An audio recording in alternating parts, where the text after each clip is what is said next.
Good morning to everyone, especially the Warriors who are in the NBA Finals for the sixth time in 8 years. Samir, you know the last time they were here? Shake your head, yes or no. All right, it says 2019, buddy. Oh, so you did know it. All right, in keeping with the trend here, during the conference finals, talking either East or West, Game 5 against Luka and the Mavs, that was largely uncompetitive. Like in the first half, he just didn't even look interested. Anywho, welcome to Sweat, everyone, presented by DraftKings. I'm Emerson Lotze. We got a lot on tap here. NFL futures to get to. The Avs will look to close out the Blues tonight. What else do we have? DFS plays on the Diamond and NASCAR picks. But first things first, we got a beautiful graphic here on the big screen. Last night, Steph Curry, really all series long, he's been cooking. Clay really was cooking last night, but it was Curry winning the inaugural Magic Johnson Western Conference Finals MVP award. Averaging nearly 47 DK fantasy points per game. That's all that matters, really, on the screen. Who cares about real points and rebounds and assists? Whatever. Give me all the DK fantasy points that you can stuff inside your lineup. DraftKings contributors Matt Meiselman and Jeff Pratt are here for a rock-solid NBA discussion. Jeff, you had Luka looking human, and then Clay coming to life last night. Like, what stood out to you the most in Golden State's win? Yeah, this game really showcased the talent disparity between these two teams. It really did. Shout out to Spencer Dinwiddie for dropping 26. But besides him, no one really showed up to help Luka. And like you said, Emerson, Luka didn't even show up until the second half. And then on the other side, 6 guys scored in double figures for Golden State. Klay Thompson clearly took offense to me predicting another bad game for him. I said take the under on his points prop. I said fade him in DFS contest yesterday. He heard me, and he came out and he hit the over on his points prop in the first half. It was a meh performance from Steph Curry. Still ended up winning the Western Conference Finals MVP. I think it's only right that the second best point guard of all time wins the award that's named after the best point guard of all time, at least the first award. But when it doesn't matter that Steph didn't play that well, because when the Warriors offense is moving the ball like that, you can get away with it. Another thing that stood out is Draymond Green is already anticipating the Celtics. He said, I think in the postgame, we're playing Boston. We're playing Boston. So we'll see if the Celtics can get that done tonight. Great game from the Warriors. They're going to be tough to beat for whoever comes out of the East. Okay, Maddie, so the Mavs have reached the playoffs, right? 3 years in a row. But the biggest question facing them at the moment is simple. What does the organization need to do to stand in the space that, like, the Warriors occupy right now, which is to reach the NBA Finals? Man, I don't know. Well, yeah, I'm still having a hard time believing that the Warriors won this series so easily. Like Jeff said, the talent disparity is really big. Like, I still don't agree. But we're never going to get to find out because the series is now over and Golden State's roster is going to get healthier for the finals. Like part of the reason I didn't like the Warriors in this series was because Peyton's injured, Porter's injured, Iguodala's injured. But from the Mavs side, like they don't have the greatest roster right now. This was more, for me, it was more about the Warriors being overrated. So Dallas has a lot of ground to make up with these other elite teams in the West. Maybe the Suns just fall back. Maybe Chris Paul's not on the team next year. Maybe the Warriors are just a year older and they don't look as good and the competition is lighter and maybe that gets them over the top. But they're one great player away. I think over the last couple of years, they were hoping that would be Kristaps Porzingis. Clearly, he didn't stay healthy long enough for that to really be a realistic option. So I think they're just one really good scorer to complement Luka away from being a great team. I know they have Brunson, but I think they need a front court player. This is a pretty good team that just doesn't quite have it in the front court. And I don't know if there's a trade they can make or anything, but I don't think they're that far off. It's just they're pretty depleted in their forwards and centers. We see this with, Kevon Looney putting up like 15 rebounds, 18 rebounds, 20 rebounds. Clearly something is lacking there. So I guess it doesn't necessarily need to be an offensive player. You put Rudy Gobert on this team, I think they're a championship contender at that point, or maybe even the best team in the Western Conference. So maybe that's the guy. They just need one more piece somewhere. Yeah, and a big question for him, too, is how much it's going to cost Dallas to bring back Brunson there. Warriors will await the winner. Jeff, you said it. Everyone knows it, of the Eastern Conference Finals between the Heat and the Celtics. So Boston has a chance to close it out. Game 6 at home tonight. They've been as much as like 9-point favorites, 8.5 right now on the DK Sportsbook. Do the C's cover this spread, Jeff? At first, 8.5 points seems like a lot, but the Celtics have covered this spread pretty comfortably in all 3 of their wins In their series, it was 13 points last game, 20 points in game 4, 25 in game 2. Boston's the more talented team in this series. They're better offensively, defensively. They're healthier than Miami. And you can't ignore the fact that they are playing at home tonight in TD Garden. It's one of the best home court advantages in the league. As long as they don't turn the ball over like crazy, I think we've seen they can win and win comfortably. So I think they can cover the spread tonight. Okay, Matt, the spread suggesting here Miami's just going to roll over and die. Like, do you see that happening? I really am having a hard time with this game because it seems like the Celtics are healthier. I think it's very hard to predict the health of NBA players from day to day at this point in the season. Everyone's playing through something. And yes, I think more has been made of the Heat injuries, and rightfully so. Like Jimmy Butler and Kyle Lowry just have looked so bad. But Marcus Smart played less than half the game. He's questionable again. Robert Williams is questionable again. And we have to worry about Williams with the knee inflammation after every single game. I mean, hopefully they can win tonight and have 6 days off before the finals. Maybe he feels better after that much of a rest period. But it's not like the Celtics are 100% either. So I think it's a very unpredictable game. My hunch is that this line is too high and the Heat should be able to hang around and lose by somewhere between 5 and 10 points. So my lean is Miami on the spread, but I think there's just a lot of unpredictability here. So if the Celtics go out and win by 30, like that wouldn't shock me. But it's just, yeah, it feels like this line is a little too high. So my gut is to side with the Heat. I do think the Celtics win. Like I'm not picking an upset here. But I think that the Celtics are getting just a tiny bit too much respect for this game. Okay, and then, Maddie, the totals in this series, they just keep falling. And I feel as though we may have hit the floor tonight. 201 for Game 6. Which way are you leaning? Now 201 and a half, actually. So on Monday, before Game 4, I was on the under, and that line was 207 and a half. And the reason I liked it was because that was the first game that we were expecting Tyler Hero not to play. And to me, that's the whole thing. Like, sure, there's been some low-scoring starts to games where Hero wouldn't have even been anyway, but over the course of a whole basketball game, the impact that Hero has on a total is massive because he is by far the worst defensive player on the Miami Heat roster. And especially now with how banged up their starting guards are, having Hero's offense there actually could be a pretty big boost. So I think that this is a low enough total where even if Hero's out, I don't really want to bet the under. Like we're down to close to 200 points. I think you just leave it alone there. But if Tyler Hero plays, I actually really like the over. This series has had totals between 205 and 210 for a few of the games. And I think that's correct if Hero is playing. So that's the news I'm watching for. I think it's going to kind of fly under the radar. He's probably the one Miami player who's a real questionable. You know, they list everyone questionable. Mm-hmm. Most of it is just nonsense. But Hero, I think, really is like a 50-50 call. So if he winds up playing, I actually like the over for this game. Jeff, we're not expecting fireworks, slow pace, defense first, but this total's meager enough that like anything beyond Miami's pathetic last two efforts should be able to push an over. Yeah, are we sure this isn't a game total from a Celtics Heat matchup in the 80s? Yeah. Because it feels like it. And to quickly touch on Tyler Hero, he better play. Because if he shows up in an all-white outfit with the shades and is flexing on the sidelines again, Heat fans are going to lose their minds, especially when you have Kyle Lowry and Jimmy Butler going out there who are clearly at like 40%. Neither one of them has any lift on their shot. And Hero's just on the sideline lying on the floor. You know, it's something. And the crazy thing is, I'm actually leaning towards the under in this one with all these guys banged up. I know it's crazy, but with all these guys banged up, I'm not sure how the Heat reach 100 points, even if Tyler Hero suits up, because I don't think he's close to 100%. He would have played in one of these last two games if he was even close. They haven't come close to getting 100 in 2 straight games. It feels like this is trending towards a similar result in tonight's matchup. They had 80 last game, 83 the other game, something like that. They're not even coming close to 100 points here, and it's not like Boston's blowing you out of the water the other way. So I probably lean towards staying away from this completely, like Matt said. Yeah. But if I have to pick, I'm taking the under. Oh my God, you brave man, you.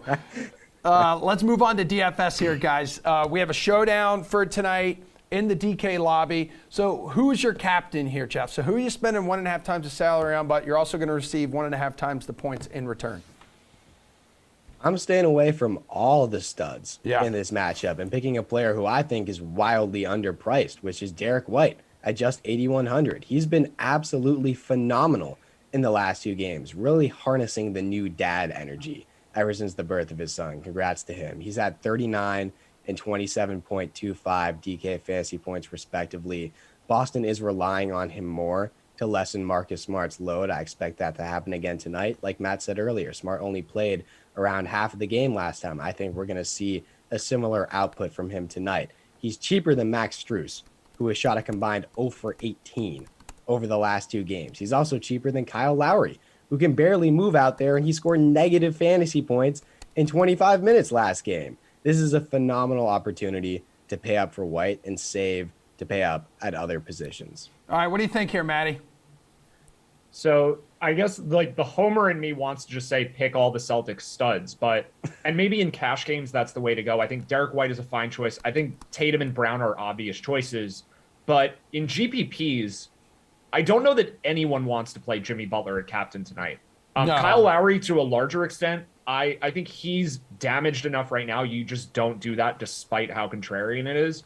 But Butler, I think, is kind of in that sweet spot where like he could be 3% owned in the captain slot just because of how bad he's looked the last couple of games. And if he comes out and is kind of normal, I mean, he's a decent amount cheaper than Tatum. So I think most people are going to set up lineups for this game where they sort of anticipate a Celtics blowout. Maybe you play like Bam Adebayo and, I don't know, Gabe Vincent and 4 Celtics or even 5 Celtics. I think that's going to be the common lineup. So to throw Butler at captain, it might be the first time this series where that's a legitimately contrarian move.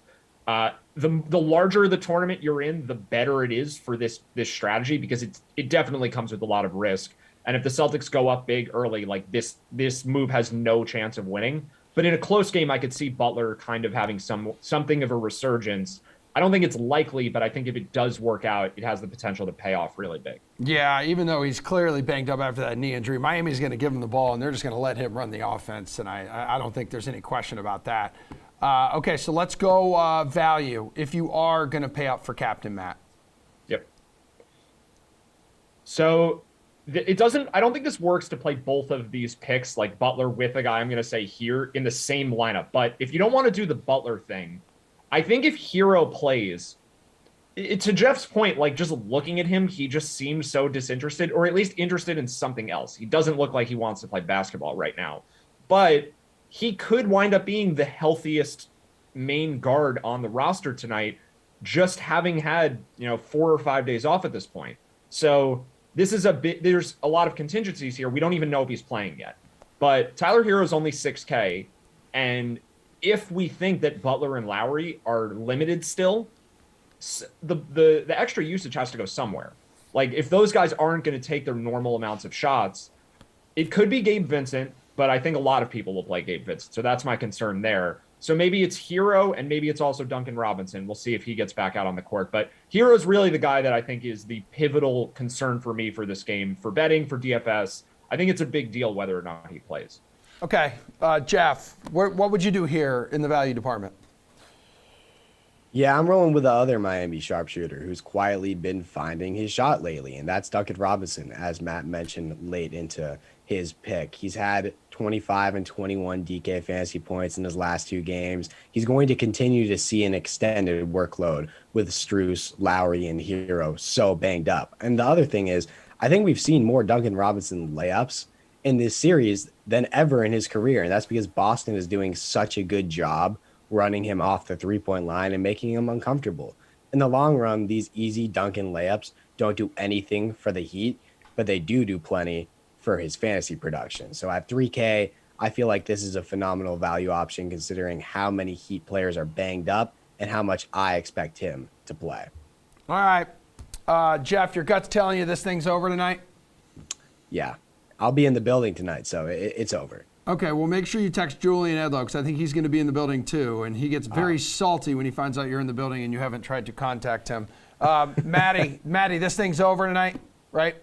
I don't want to jinx it because there's a lot at stake for me, but I really think so, and this is pretty cool. I'm happy we're in this spot. Yeah. So yeah, I think the Celtics close it out. Dude, Knock on wood, Matt. Yeah, Celtics Warriors. Not superstitious. I just like to say it sometimes. You're not superstitious. You're just a little stitious. Jeff, like Celtics Warriors would be a sexy finals matchup. Absolutely. I mean, I think even when the Warriors were in their dynasty, the Celtics always played them so well over the years, and now they have a team who can finally compete with them over 7 games. So I think this is what we as NBA fans, not just Celtics fans, have been waiting for over the past year or so, ever since the Celtics started to put it together this season. All right, cool. Appreciate it, guys. Enjoy the games tonight, and we'll talk some NHL playoffs coming up, MLB, but right after this break, NFL futures.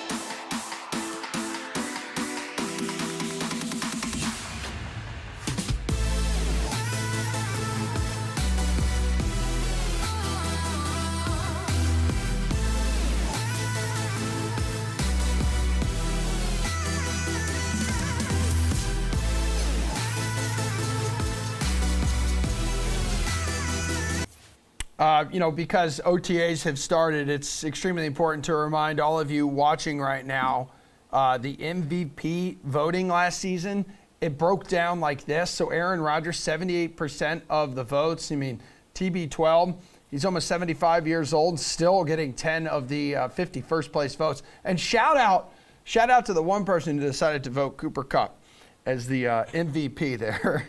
Hey man, you can't forget him, dude. You really can't.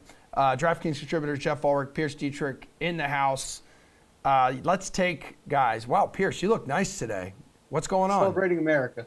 Okay, well, thank you for doing that, Jeff. How about you show some love to the neighbors to your south? Celebrating Nick Foles and the Philly special today. So. Oh, great! Yeah, that's every day in my house though that we celebrate. It's true. So. Yep, Jaguars legend Nick Foles. Who can forget? Let's take a way too early look at the MVP odds here, guys. So Josh Allen, the current favorite, plus 700 on DK Sportsbook. You got the usual suspects after him. You got Patrick Mahomes. You got Justin Herbert. You got Aaron Rodgers. They're all close behind. Jeff, which other position, though, do you think has a shot at this? This has become a quarterback award. Yeah, I mean, there's really no point in talking about any other position. There's no other position. What is a player supposed to do better than Cooper Kupp did last year at the wide receiver position? And he got 1 vote. There's literally, you can't have a better season than Cooper Kupp had last season. It's almost physically impossible. Jonathan Taylor, even we could say as well. These guys had historically good seasons, and they still got 1 vote between the two of them. So, no, this is quarterbacks and quarterbacks only. You might as well just call it the best quarterback award or something to that effect. But, in terms of looking at the odds here, there's really no other position that I want to look at. There's really no reason to bet any other position. Maybe one day this will change, but, looking at the top of the board right now, I know a lot of people are up on Justin Herbert. I really don't mind that call. It's just that you're betting him at the same price as Patrick Mahomes right now, essentially. Mahomes plus 900, Herbert plus 1,000. I would probably prefer, if you're going to think about Herbert, to bet Russell Wilson instead. I still think Russell Wilson has an MVP season in him. He's plus 1,400. You're getting way better odds. That is where I would go today, right now. The odds on some of these players have switched a little bit. I know Jalen Hurts at one point was like plus 4,000. I can't bet him at plus 1,800. I'd much rather go to Wilson. What do you think, Pierce? I have this article pulled up on DK Nation, and it says a couple running backs are getting some bets on the DraftKings Sportsbook. Jonathan Taylor, 3% of running back bets. Derrick Henry, 2%. Christian McCaffrey, 1%. Yeah, those people are throwing their money away. I'm sorry. It's a quarterback sport, first of all. We know that. And over the last 15 years, the way they've adjusted the rules, it's become a quarterback league. Over the last 2 decades, we have seen some running backs come through, but those were Hall of Fame running backs in LaDainian Tomlinson, Sean Alexander, Adrian Peterson. Hey, Jonathan Taylor is great, but we might want to pump the brakes. to compare him to those guys. Maybe let's pretend that he is on an equal level of those players. Well, the league has shifted even more or skewed more towards passing. And then also, he's got to get the volume. I don't know if he's going to get LaDainian Tomlinson type of volume. I know he won't get Adrian Peterson type of volume. And then he also needs a scheme that's built around him. Those offenses were completely focused on those star running backs. Taylor is going to get a lot of attention, but they brought in Matt Ryan. They spent a second-round draft pick on a wide receiver. It's a passing league. He's still young in his career. Why wear him down right now? I just don't see any running back ever winning this award until the rules change or football changes dramatically. It's just QBs from here on out. Yeah, it is a passing league, which is why we've seen some wide receivers put up massive numbers over the past few years, like Cooper Kupp.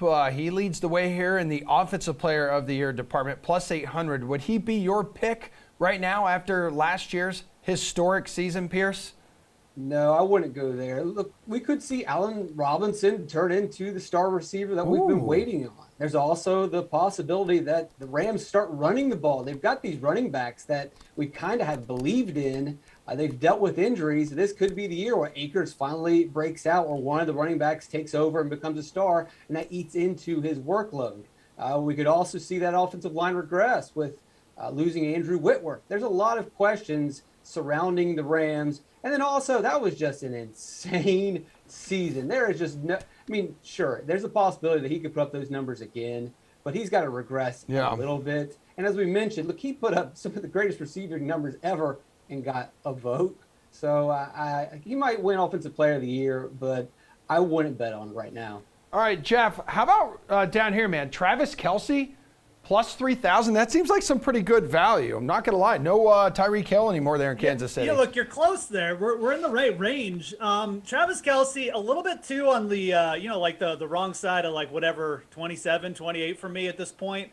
I do agree, like the targets will probably be there for him, but I look at a couple receivers in that range, and I'm actually perplexed why they're even available at those odds. Justin Jefferson, a plus 2,800, man. I mean, this was a top 3 fantasy player at the position. Yes, like Pierce alluded to, like I think you have to play the Rams for some regression this year. They ran well with injuries.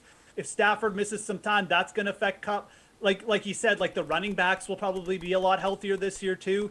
I think Justin Jefferson, though, is a fantastic target in this betting department. Awards can be tricky, but Justin Jefferson's, you look at some of the advanced stats on him, his ADOT was like 4 yards bigger than Cooper Kupp, yet he still maintained a pretty elite catch rate with Kirk Cousins as QB. I think the sky's the limit for Justin Jefferson. As Adam Thielen ages a little bit, I think his target share probably might even spike a little bit this year. So that's probably my favorite target there. But like Jamar Chase at plus 3,500, if you just bet those two guys at those fantastic odds, I think it's a really good way to play Offensive Player of the Year right now. All right, let's go defensive side of the ball. Myles Garrett, TJ Watt, Aaron Donald. I mean, Parsons out there in Dallas, kind of the usual suspects. But any sneaky plays here, Jeff? Like looking down the odds, it's not really as much. I mean, you could certainly make cases. There's a lot of good players down there. But in terms of what you have to do, like the kind of insane stats that you have to put up to really win Defensive Player of the Year, I think I would probably stop right around Chase Young at plus 2,000. That seems to me like playing for the bounce back years, and we've seen this before happen a lot on the Defensive Players of the Year. Just playing the fact that these guys have regressed in the odds because, it was just an off year for them. So much was expected.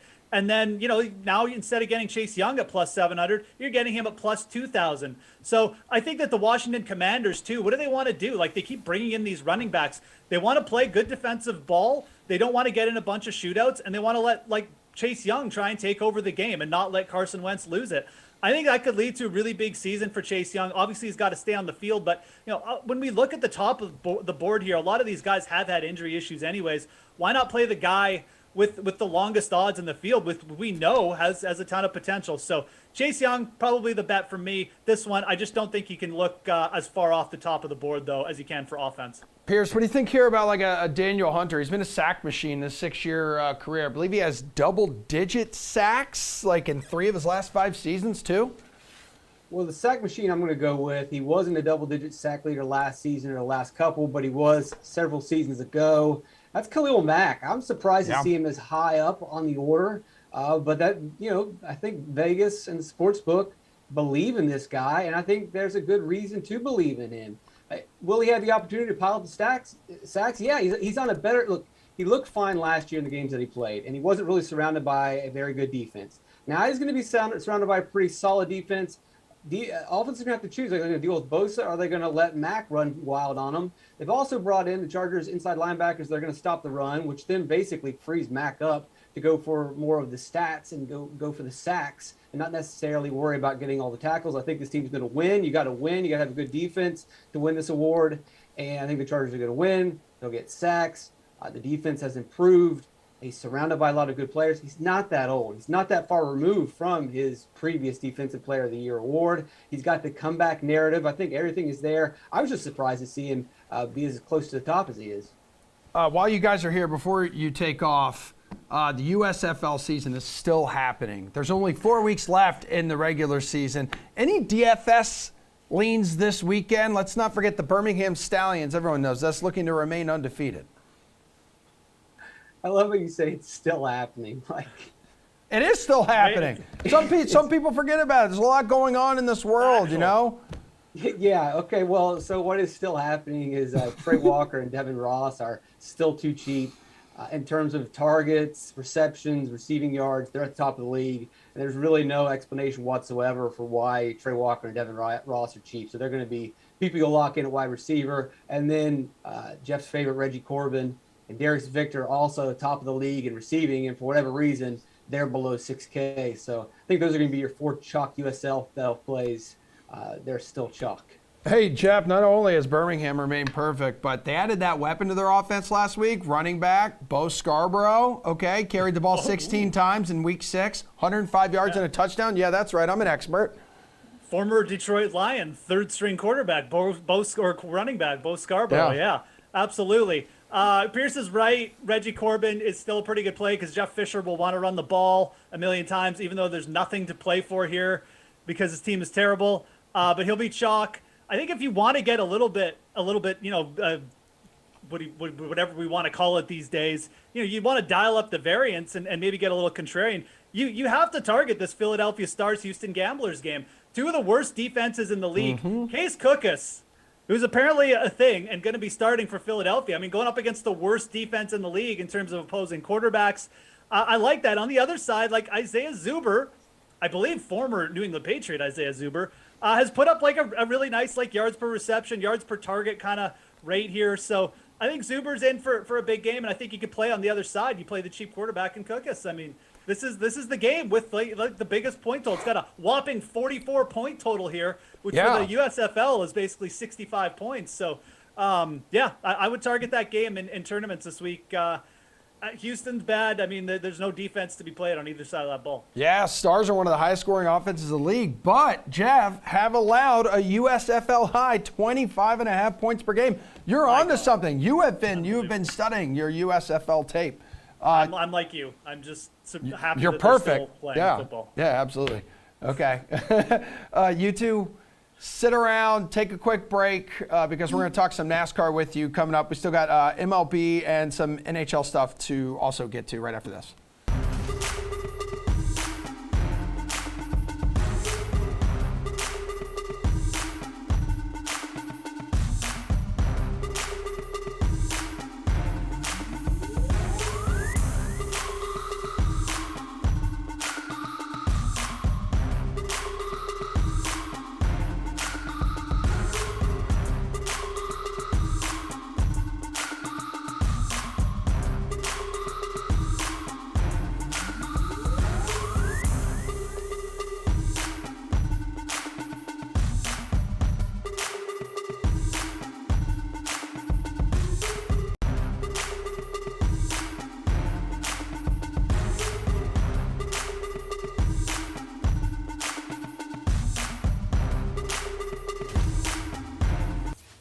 Take a look at Thursday night's DFS leaders around Major League Baseball. So Farmer leading the way there with 42 points. Freddie Freeman erupting. Trevor Story down at the bottom here. The Red Sox second baseman, 32 points. I believe now, Garion, I know how much you love the Red Sox love on this show and with many people who work in this market here at DK. He has 7 home runs in his last 7 games. All of a sudden, he has become the greatest baseball player in the history of the sport, Care Bear. Yeah, I live in Toronto. I don't have to say nice things about the Jays. It's called integrity. But we can move on. Look, it's kind of funny. Like, I look at that scoreboard, and we've talked so much about how there's just been blowout after blowout in the NBA playoffs. We might have to start factoring in like blowout potential into some of these like DFS slates, because I have seen more positional players pitch in the last 2 weeks Ridiculous. than I can ever remember seeing.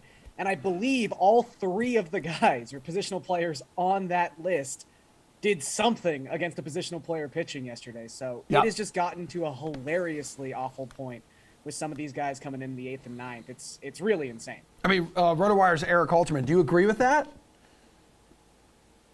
Yeah, it's interesting. Some people have started to really not like it, and they're over it. I still think it's fun. I mean, give me one funny highlight a week from position player pitching. I think overall it's harmless. Give me a Brett Phillips highlight every couple weeks. I think I'm not too worried about the way things are going there, and I guess it might screw with some DFS slates, but hey, maybe it'll screw with it in your favor, so I don't think it's that bad.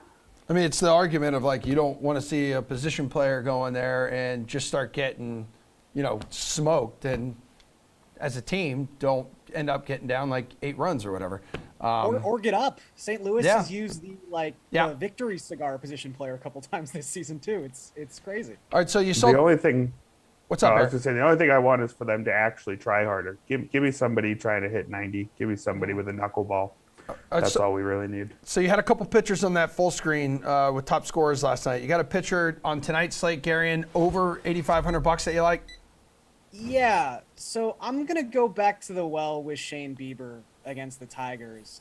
He was the chalk the last time he had this matchup. I don't think that'll be the case on this particular slate. It's a big slate. We've got a lot of talented pitchers up over 9K.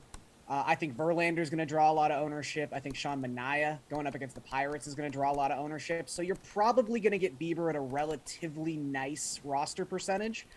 And for as much concern as we've had about the just absolute loss of velocity so far in 2022, he's been fine, really, aside from one bad start that was like game 1 of a doubleheader that he was pitching in like frigid Cleveland conditions.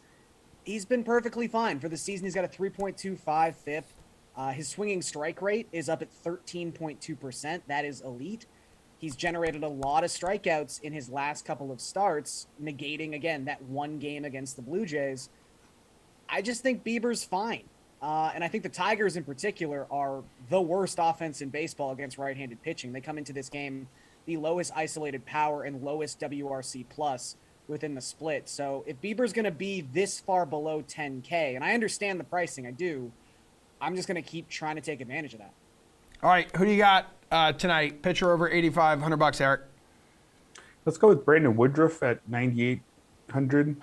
He looks good this season by basically every metric except ERA. His sits at 4.76. But the ERA estimators are about a run and a half better than that, still striking out nearly 29% of opposing batters to go along with a 7% walk rate.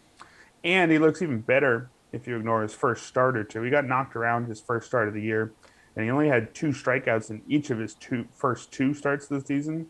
I think with this year's shortened spring, there were a lot of guys who just didn't look like themselves in their first turn or two on the mound. If you toss out those first 2 trips to the mound, he's striking out 34.6% of opposing batters, which would be easily a career high. He gets a Cardinals lineup that has performed pretty well this season. They rank 9th by team WRC+, but it's a nice pitcher's park, and I don't think the names in that lineup are overly scary. I would expect them to be more middle of the pack than top third, probably going forward. So I think, given what he's shown for the majority of the season, I think Woodruff is a trustworthy ace, and I like the matchup enough here. Eric, an expensive hitter. Give me one north of $5,000.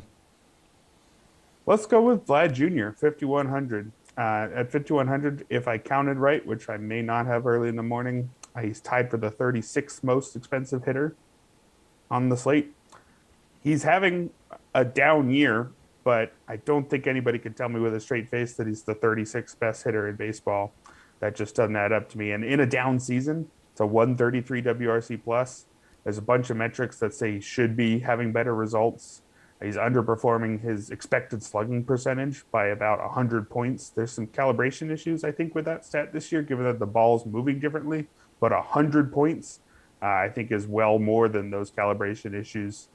Even in a down year, he's still striking out just 17% of the time, has a easily above average barrel rate. And he's facing Chase Silseth, who had a good debut, but then couldn't finish the 5th inning in the second start of the year. Just 9 career professional starts. This guy was an 11th round pick in 2021.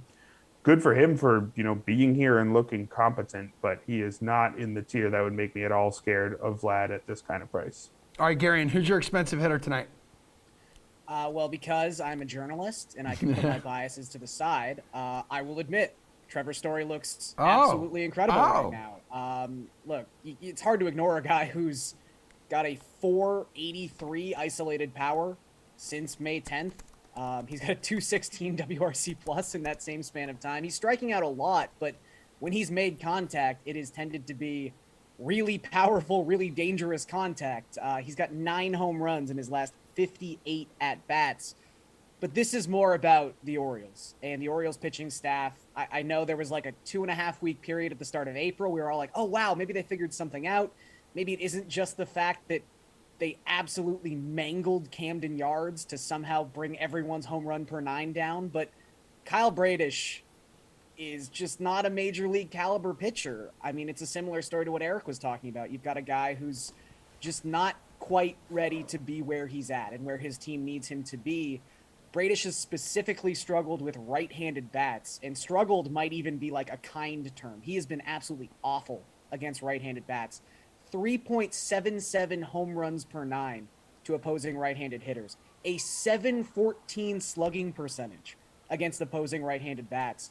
With Trevor Story seeing the baseball like he is right now and being right-handed, I'm willing to pay 5.5 for him tonight. All right, guys, we're running tight on time. So before we let you go, let's head over to the DK Sportsbook. So what's your favorite bet tonight, Garion? I'm going to take Texas on the money line at -130. I think this is pretty light considering just the disparity in the pitching matchup. John Gray has been a lot better than his ERA suggests. Cole Irvin has not been nearly as good as his ERA suggests. He is in the 14th percentile in expected ERA and expected opponent WOBA so far this season. And Texas has also been far better when they get to face a left-handed pitcher. They have a 108 WRC plus against lefties. Compare that to an 82 WRC plus against righties. This is the exact situation you want those Texas bats. I think they have the pitching matchup advantage as well. So I will take them as a slight road favorite on the money line. Favorite bet tonight, Eric? So Garion, despite being an objective journalist, has been a bit down on his Blue Jays, I think, in some recent shows, which you would be if you had to watch them every day, and they were a little disappointing, although I think they're still in a wild card spot, so maybe acting a little spoiled or something over there. But anyway, I'm going to take them at -120 over the Angels. I already talked about Chase Silseth. I mean, maybe there's something there, but again, just not a track record at all, not a pedigree given his draft position. Alec Manoa on the other side, 162 ERA on the season. I don't think he's going to keep that up given the ERA estimators, but he was very good last year as well. I give a pretty clear advantage to the Jays on the pitching side. And even though the Angels have been much better offensively so far, there's too many big bats still in Toronto. They've had a bit of a slow start, but with guys like Vlad heating up with homers in his last 2 games, I would count those offenses as pretty equal going forward. So with that big advantage on the mound, I think -120 is still a pretty good deal for Toronto. All right, love you guys. Mean it. We still got NASCAR picks coming up right after Paul Bruno helps us build some DFS lineups on the ice after this.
The Oilers shined bright last night, extinguishing the flames, while back in the States, the Rangers all of a sudden find themselves on the brink of elimination. Like once again, RotoWire's Paul Bruno, one-man hockey ban for us today. So Carolina stays perfect at home, dude. Rangers head back in a do-or-die mode. Once again, that overturned goal for New York proved costly. Also, like a brutal night for its top line.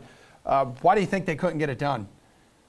You know what? It's just another case of the home team holding serve. This is a historic run that Carolina's on. When you have to think about it, they've now played 12 games in a row where they have not won on the road and they have not lost at home. And the last team that did that was way back in 1962, the Toronto Maple Leafs on their way to the Stanley Cup. So interesting factoid there for your listeners. The Battle of Alberta concluded with game 5 last night. I was shocked by that, really, to be honest with you. Leon Draisaitl playing on one leg. The guy's got 5 straight games with at least 3 points or more. Outstanding run for him. And a quiet night for McDavid ended with him getting the decisive tally, of course. So they got a lot of great work out of key players that have risen up and delivered the goods on a consistent basis in the series, including Kane, Hyman, and Puljujarvi finally came through as well. So, boy, Jeff must be just thrilled. He's rolling right now. Dude, McDavid's only point of the night was that snipe in overtime. 45 goals in the 5-game battle for Alberta here, dude. And let's not forget, when the team scored 4 goals in 71 seconds in the second period, that was an NHL record. Just an amazing series, and I'm very sad that it's over with. But we got to go to tonight here, Paul, because there's one game on the docket. We're talking showdown for Avs Blues. Who is in your captain spot? Well, look, the Blues have put up a great fight, as I expected this series to go 6 games from the outset. I think, though, that the clock is going to run out on them tonight. I do look for the Avs to come out flying. And that said, and following up on the trend of top players leading the way, I lean heavily on Nathan MacKinnon as my captain tonight. He's had an outstanding playoff run with 13 points and 61 shots on goal in his last 10 games, just telling part of his story. He's like a runaway train out there, just flying around the ice like I haven't seen him all year, actually. Cost $17,100. That's a high floor, but I think he's going to reach it tonight. I mean, damn, 50 fantasy points last time out with the Hattie, which obviously didn't end up meaning anything. What about value, though? Because you're going to spend that much money, you're going to need some cheaper guys in there. Absolutely. And, look no further in his wing. We project at RotoWire that Arturi Lehkonen is going to get the plum assignment on his right side, Emerson, costing only $7,200. That's less than half the price for McKinnon. So I'm thinking Lehkonen runs into a point or two just by being in the slipstream of the captain tonight. And it looks like he moved up to that spot recently, and he's had some good success with 3 points over his last 3 games played. So he's delivering right now and still under the radar according to DK price tags.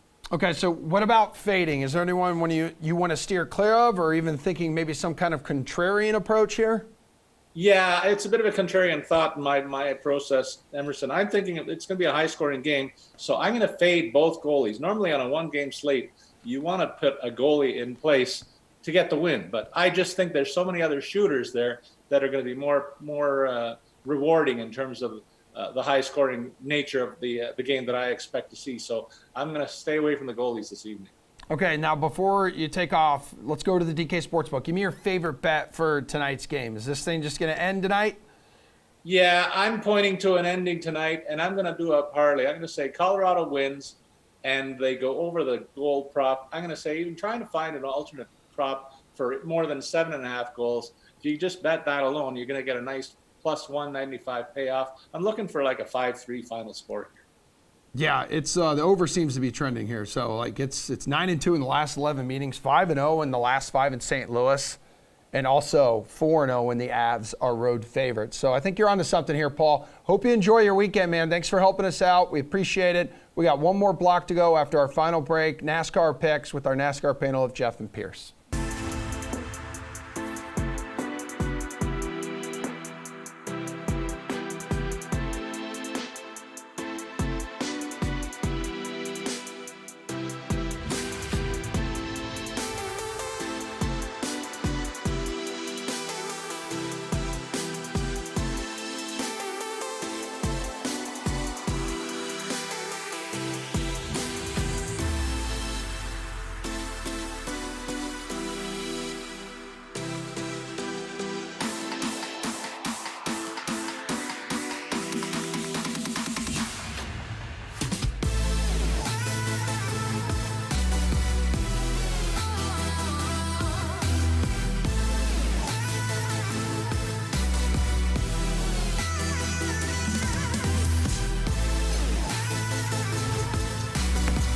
Friday tradition, unlike any other here on The Sweat, we're bringing it home with some NASCAR picks with two of the absolute best, Jeff Ulrich and Pierce Dietrich. Let's get everyone caught up on the season standings between you two. So Pierce, 479 DK fantasy points. Jeff, 345 DK fantasy points. Last week, you were to make up a little bit of ground. Is that true? It was the All-Star race, wasn't it? I have no idea what happened in the All-Star race. I don't even remember who we picked. That's how like little sort of interest we had in the All-Star race. Yeah, totally get it. If I made up some ground, fantastic. Okay, so Pierce, we had you on yesterday. We talked a lot of F1. We talked some IndyCar, but we're going to focus here on the Coca-Cola 600 at Charlotte Motor Speedway. Kyle Larson, he leads the way this week with a high salary of 11-3. So he's averaging 29 DK fantasy points per race, has one win. Is that worth paying up for, in your opinion? Yeah, you can pay up. You don't really need to worry about the win. What you're paying up for are laps led. There are 400 laps in this race. We've seen drivers go north of 200 points at this racetrack, and it typically goes to an expensive driver. The only concern, this is a very big concern, is they're blowing tires left and right. And so Larson could blow a tire. Any of these expensive drivers could blow a tire. It's a really serious problem. Makes it kind of hard to watch at times. But if you want to argue for him, blowing tires typically leads to cautions. That means restarts, a lot of short runs, and typically this season Kyle Larson's had very good short run speed. So he's fine. You can pay for him. I mean, Jeff, you going to pay for him, or you like someone else who maybe not blow as many tires? I mean, I don't have any like secret tire info, unfortunately. You should probably DM Pierce or listen to his like late night podcast. I do agree with him from a strategy standpoint, though. Like you look at the winners of this race and just what they've done in terms of like DFS output. Kyle Larson led the most laps and he won. Martin Truex Jr. in 2019, same thing. Kyle Busch in 2018. Like these guys are putting up massive points. So it becomes pretty clear to me from a DFS perspective, you maybe not only want to pay up for like one guy like Kyle Larson, but probably someone else expensive as well. You need exposure to the top. If you don't land on the winner of this race, because the winner of this race is most likely going to be one of the favorites. They're going to lead the like 150 plus laps, and they're going to get the winner's points. You need that exposure. It almost doesn't matter. Give yourselves 2 double dips. Kyle Larson is absolutely a good choice, and I think our guy Chase Elliott is probably where I'd go next. Pierce, looking at your rankings here on DK Nation, looks like you got Martin Truex Jr. at 10-2 as in the 3 spot there. Why would you want to pay up for him this week? Well, just going off of what Jeff said, you've got to pay up for these expensive drivers that are going to lead some of these 400 laps. And as I mentioned, with the blowing tires, I mean, I'm not exaggerating when I say it's like Mario Kart with banana peels out there taking out random drivers. And so you're not going to see just one guy run away with this race because you're going to have wrecks and we're going to re-rack them and restart, and then someone else pulls the lead or someone has a good pit stop. And it's typically going to be the expensive drivers, and they're going to go out and stay out front for a while. And Truex has a great record of doing that. Yeah. In the low downforce package and in the high downforce package, he has been an absolute monster at this track. 6 of the last 8 races at Charlotte, he's either scored the most fantasy points or the second most fantasy points. Everything is in his favor except for maybe possibly dodging the banana peels. But if he dodges the banana peels, he has a very good chance of being one of those guys that leads 100 laps. Yeah, and if you're in the lead in Mario Kart, someone picks up one of those blue shells, like you're absolutely screwed. It's a good thing that's not a thing at Charlotte where, dude, Jeff, 9 top 10s and 7 top 5s in the last 11 races. The guy's been consistently good here. Those blue shells they really ruin the game. They really do. But yeah, Martin Truex Jr. So here's the thing. Again, you want exposure. I think you want as much exposure to the top as possible. I would probably rank him just below Chase Elliott in terms of like drivers like that I like. I think Chase Elliott, just what his performance has done over the whole season, you have to give him the edge over Truex Jr., even though their salaries are obviously there's a $500 difference. But if you were to double down here, I don't mind fading Kyle Larson and then going with Truex Jr. as your second big dog. It makes a ton of sense. Obviously, in terms of laps led and just what he's done at Charlotte, that makes a ton of sense. You also might get, it's possible, like, coming off a couple slow weeks, people just will fade Truex Jr. and feel like they have to pay up for Larson and then, dip into the 9K range. So, you got to always think about strategy. There's tons of big contests on DraftKings for NASCAR. So obviously you're trying to beat a lot of different people. And I think paying up for two 10K drivers, making sure it's one of your picks, absolutely fine. If I was ranking them, he'd definitely be in my top 3 of guys over 10K. So Wow, Pierce has Chase Elliott as 7th in his rankings for this week's race. I know it really is typical. What about value? I'm seeing some cheaper dudes in your article, Pierce. Yeah, Corey LaJoie and Ty Dillon. You could even consider Ty Dillon down there at the bottom, Michael McDowell. I'm thinking about double punting, taking 2 guys at the bottom. That way I can spend more bullets trying to get these guys that are going to lead laps. And Gillen and LaJoie can definitely score points. LaJoie's got a top 20 finish in 4 of the last 5. The only time that he missed was at Darlington recently, where he just made one mistake, got into the wall at a very treacherous track. Also, if guys are blowing tires left and right, just through attrition, if Gillen and LaJoie aren't the guys breaking down, then they're going to score points. So I'm definitely on board with taking 2 really cheap drivers and then spending up with the rest. All right, Jeff, do you like that strategy? yeah, absolutely. I mean, I have to, right? I just said, like, you need to spend up for the big guys.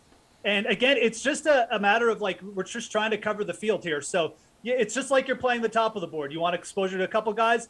Maybe one of them blows the tires, but you have to because you need the win points. At the bottom, you just want a couple cheap guys who are performing well and potentially just going to be able to get you, like, even just like a couple bonus points, like a one lap led or something like that. And these, guys like Ty Dillon, LaJoie, Gilland at 5,200, 55,000 flat, actually. They're driving well, and maybe they don't even get you that many bonus points, but they're so cheap that they're going to be able to obviously fit in your lineup and make things work. Justin Haley is another name I'd throw at 6,300. I like Haley because he does get those fastest lap points. Like, he's got multiple fastest lap points in it looks like 6 of his last 8 races. Those are big when they add up, right? I mean, like, his upside is just slightly bigger than some of those guys, probably in the 5K range. So Haley is another driver you could throw in to your lineup to make it work at the top. At least I didn't say golfer. Yeah, no, that's fine, which I'm shocked you didn't say golfer. We have 2.5 minutes to go in the show. Jeff, is there a driver that you are fading, completely staying away from this week? Yeah, I mean, I like Tyler Reddick. He just seems a little bit expensive here at 9,600.